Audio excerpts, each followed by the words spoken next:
این انگشتر اینجا انداختیم بندی والا بیادرم میگم که نامزد شدیم ببینیم چه عکس عمل نشان میتن در خانه انگشتر نبود این گاو انگشتر اینجا انداختیم پخش تا ما چون معلوم میشه نه دیگه بود طرف ماشنا او بچه دیدی انگشتر نامزد کردم من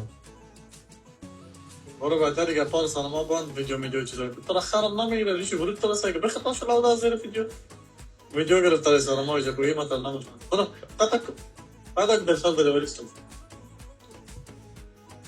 بسیار یک آدم شوية كان نادي خشيجر لكلاب بس ما يقرر خلاص يا ده اوکی اوکی هو شي شورا ورسون دي ايه دي تكتب لي چرا؟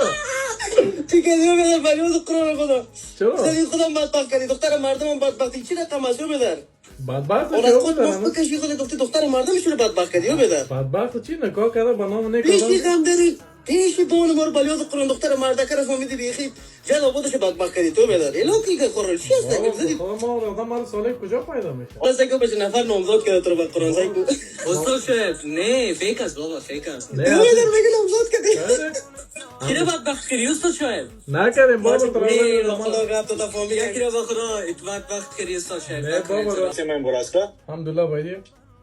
Oh, Alhamdulillah, Bruder. Was machen? Nix, ich wollte dir mein Bad zeigen, wie ist es geworden? Bruder, guck dir mal. Bruder, was redest du?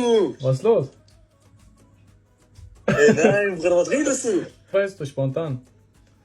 Na, warum hast du dir Bescheid gegeben, Junge? Ich wollte das privat behalten, deswegen. Ja, Bruder, wir sind doch dein Bruder, du kannst uns sagen. Ja, aber ich konnte es einfach nicht, weißt du? Bruder. او بیادر صدقه 4 سال از ماندیوال هستیم تو را به خدا قسم یک سوال کردی که می کارو بکنم یا نکنم یک نظر خواستی چرا؟ کار خراب بریم؟